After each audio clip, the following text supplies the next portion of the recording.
With the Bloodline not going so well, Roman Reigns has gone on to a new adventure, a new quest, to get as many people to join the Bloodline so he can salvage it. So, if Roman Reigns wins a match, that person joins the Bloodline. So let's see how Roman Reigns can rebuild the Bloodline. So our first match, Roman Reigns is looking to fight Karrion Kross, and he finishes him off with a spear, and Karrion Kross has been introduced into the Bloodline. So at Backlash, WrestleMania Backlash that is, Roman Reigns is looking to get another Bloodline member indoctrinated, as he has Seth Rollins. And I know what you're thinking. Seth Rollins won. What, you think Roman is like a god or something? No. Seth Rollins won with a curb stop, and Seth Rollins has resisted the urge. The next SmackDown, Brock Lesnar stepping up to the plate to fight Roman Reigns and stop him, but Paul Heyman at ringside distracts Lesnar, and Roman Reigns is able to capitalize by hitting a spear, and Roman Reigns has made Brock Lesnar join.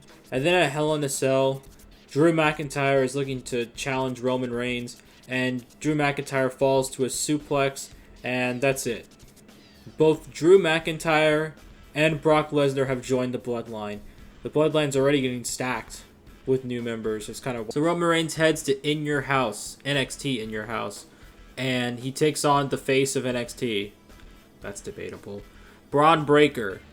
And just like the rest, Braun Breaker falls to Roman Reigns as he hits a spear, and Braun Breaker has joined the Bloodline, and it's starting to grow, and it's only going to get bigger, isn't it? So the Raw after that pay-per-view, Randy Orton takes on Roman Reigns, and after an apron DDT, Roman Reigns gets put down by the Viper, and he survives another day. At Money in the Bank, we have a match with Kevin Owens and Roman Reigns once again for like the 15th time, and just like all the other encounters, Roman Reigns wins, and Kevin Owens has joined the Bloodline. And then we have a Money in the Bank ladder match, where a bunch of Bloodline members are in the match for some reason, and the newly Brock Lesnar wins the Money in the Bank ladder match, and has the briefcase for the Bloodline. So, at the Great American Bash, Roman Reigns goes back to NXT to take on the young up-and-coming Wes Lee. No title, though.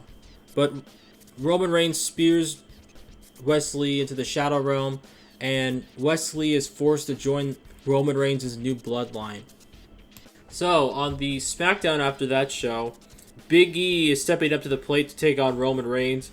Roman Reigns hits a big spear, but Big E somehow finds a way to kick out, so Roman Reigns goes for an uppercut and catches Big E, and Big E catches him and counters it. Then Big E hits the big ending and defeats Roman Reigns. Congratulations, Big E. And at SummerSlam, Roman Reigns defends the undisputed WWE Universal Heavyweight Championship of the world and universe against the Ring General Gunther. And surprisingly, Gunther actually wins the undisputed title from Roman Reigns. He hits a Northern Lights suplex, and Gunther takes away the Universal title from Roman Reigns, ending his 1,000-day championship reign, and Roman Reigns is pissed off and angry. And now we move on to the Clash at the Castle pay-per-view, where Gunther defends the undisputed Universal Championship match against Brock Lesnar, who's using his briefcase to cash in and try to win back the Universal title. However, he falls to Gunther, and Gunther retains it, proving himself as the Ring General. And in our main event, yes, this is the main event, AJ Styles takes on Roman Reigns, and Roman Reigns is angry and he wants to destroy the roster. Unfortunately, he gets hit with a phenomenal forearm, and he loses again. So where does Roman Reigns go from here? I don't know. We'll find out. So how does Roman Reigns get back on track? Well, he challenges for the undisputed Universal Championship against a Bloodline member and the current champion, Brock Lesnar. And Roman Reigns easily takes down Brock Lesnar after Brock Lesnar basically gives up and just lets Reigns win back the championship. And once again, Roman Reigns is your undisputed Universal Heavyweight Champion. Now we move on to the Raw before the Survivor Series, where Cody Rhodes is challenging Roman Reigns once again to see if he can finish the story. And Cody Rhodes successfully finishes the story by hitting a crossroads onto Roman and defeats Roman Reigns, finally getting his revenge from 2 months back.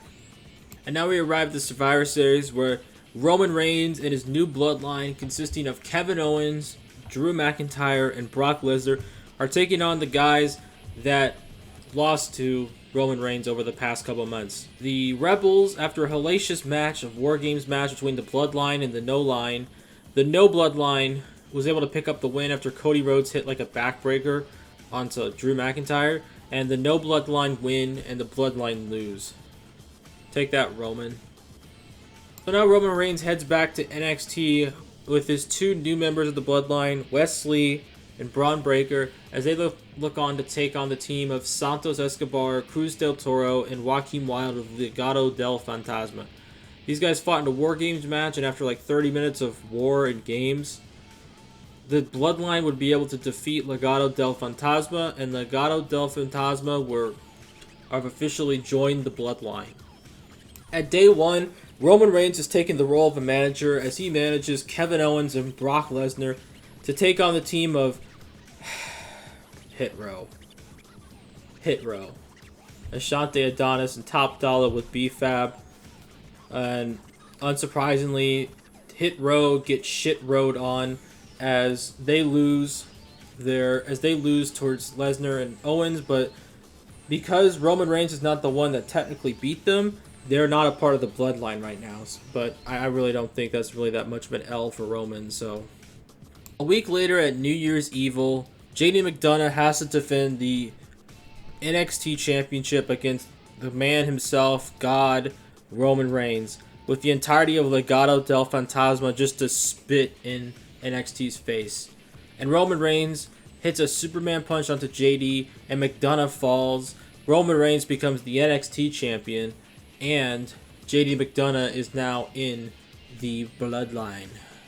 At the Royal Rumble, Roman Reigns defends the undisputed Universal Heavyweight Championship against Solo Sikoa, a man who has recently turned on Roman Reigns.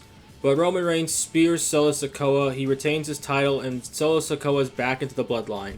Just like that. Later in the same night, we have a Royal Rumble match, and the winner goes on to fight Roman Reigns at WrestleMania. And after a crazy 30-man Royal Rumble with people flying out everywhere, Jimmy Uso eliminates Tajiri from the Rumble, and Jimmy Uso is now going on to challenge Roman Reigns at WrestleMania, infuriating Roman Reigns as he does not want to deal with any former Bloodline members, but he has no choice now. So now on the road to WrestleMania, Roman Reigns has made a statement and a commitment. He is going to defeat every member of the Anoa'i dynasty, incorporate them into his bloodline to prove that Roman Reigns truly is the king of the Anoa'i dynasty. His first target is none other than Umaga.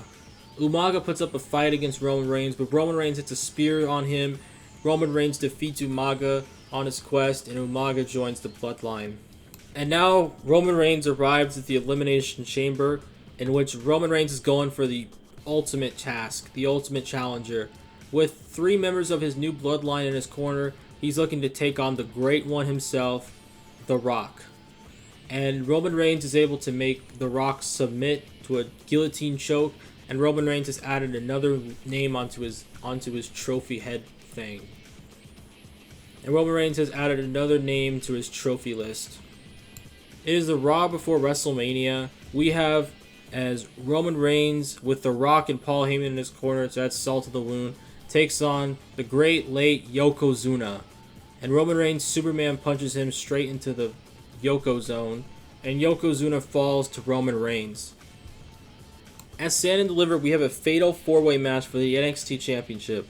Roman Reigns, the leader of the Bloodline, takes on Axiom, John Cena, and Cameron Grimes. And as Cameron Grimes and John Cena are fighting on the outside, Roman Reigns is able to sneak in, hit a spear on Axiom, and pin Axiom. Roman Reigns somehow retains his title, and Axiom is forced to join the Bloodline as Cena and Grimes technically weren't pinned, so Axiom is the only member to go in. Now the final SmackDown before WrestleMania. Roman Reigns with Umaga and Yokozuna in his corner takes on Rikishi with the Usos in his corner. And despite the distractions, each from the Bloodline side and the Uso side, Roman Reigns hits Rikishi in the face with a knee, and Roman Reigns defeats Rikishi and has him join the Bloodline right in front of Jimmy and Jey Uso. The ultimate, fuck you. No, not that. The ultimate disgrace to his former brothers. And now we arrive at WrestleMania, Night 1. Roman Reigns is looking to make an example out of Jey Uso to force him back in the Bloodline. Jimmy accompanies Jey while Roman Reigns is accompanied by Umaga, Yoko, and Solo Sikoa. And Roman Reigns is able to hit a spear onto Jey Uso, and Roman Reigns defeats Jey Uso right in front of Jimmy, and Jey Uso is forced to rejoin the Bloodline. And now it's time for the main event of Night 2, the big match. Jimmy Uso, who's defending his honor, takes on Roman Reigns, the undisputed champion, for that title. Jimmy Uso is fighting not just for himself, he's also fighting for his brother and his other relatives. However, for Jimmy Uso, he falls to Roman Reigns as Roman Reigns hits a Superman punch and a spear to finish him off, and Roman Reigns retains, and Jimmy Uso, the final person of the dynasty, has fallen to the tribal chief. So, after all that, let's take a recap of what happened. Roman Reigns was able to make 18 different people join his bloodline. Very impressive. But not only that, he actually slayed every single member of the Anoa'i dynasty. Rikishi, Yokozuna, Umaga, the Usos, Solo, and The Rock. Proving that he is truly the king of the dynasty. And Roman Reigns can't be stopped. Thanks for watching, guys. I hope you have a great day. So, see you later.